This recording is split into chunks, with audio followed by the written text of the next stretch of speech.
São Francisco de Borja surgiu num contexto no qual estavam tentando delimitar as fronteiras entre Portugal e Espanha. A explicação toda dos jesuítas ela depende de duas fases.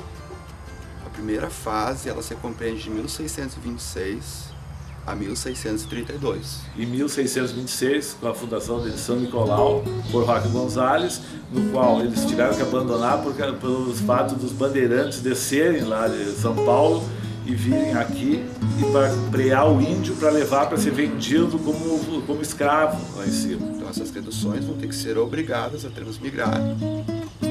E a segunda fase ela começa a partir de 1687. Manuel Lobo, que era o governador do Rio, vem e funda na Colônia do Sacramento em 1680. Era um enclave português que ficava dentro de uma área que pertencia à Espanha. Então era um problema para a Espanha. A questão toda passava, assim, pela consolidação da Colônia do Sacramento e, em contra disso, tinha que encontrar uma função que barrasse esse avanço português lusitano. A redução de São Borja ela surge na parte alta da cidade, nas proximidades da Praça Matriz, e o abastecimento de água dessa redução seria a fonte de São Pedro.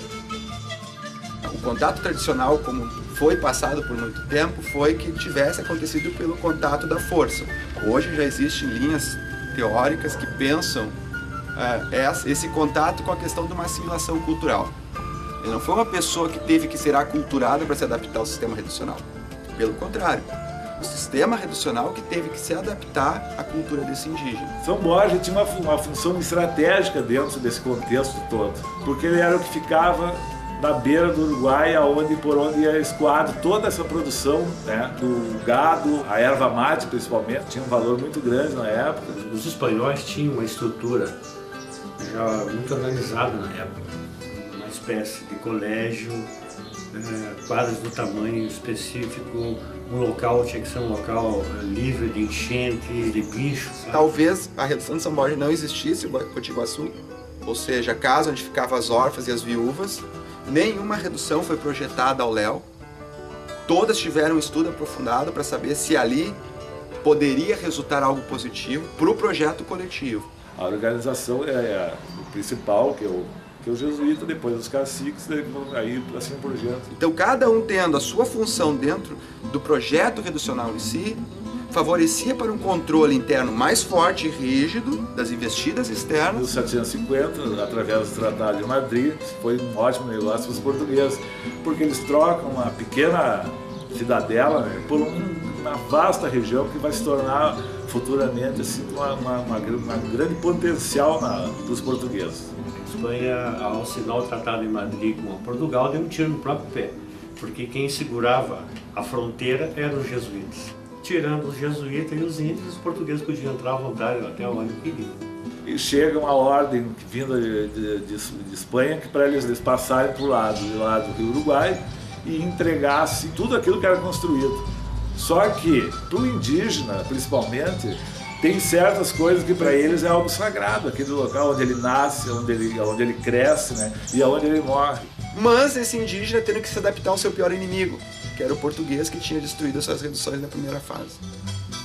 Então ele ter que se adaptar à realidade portuguesa foi algo que ele não aceitou, e daí surge o levante missioneiro, ou a Guerra Guaranítica, como vulgarmente conhecido. São Borja foi um povo que não participou da Guerra Guaranítica. Optaram por não apoiar a milícia de Sepete Araju. Os exércitos, tanto de Espanha quanto de Portugal, estavam acostumados com guerras.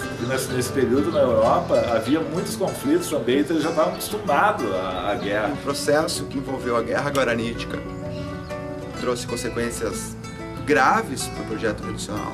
O marco final do processo reducional como um todo, dentro desse sentido coletivo, foi, sem dúvida nenhuma, 1756. E o Tratado de Madrid vem para justificar isso, a Guerra Guaranítica também.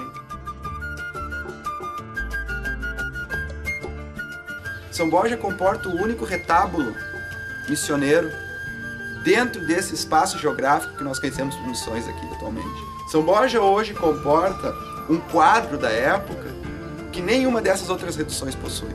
Ficou sim esses legados patrimoniais, mas que ainda de certa forma estão num processo de ser reconhecidos por parte da grande sociedade e também das pessoas que gerenciam essa localidade.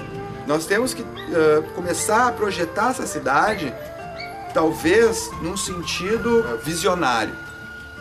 Pensar as missões para sempre, e não as missões como o passado.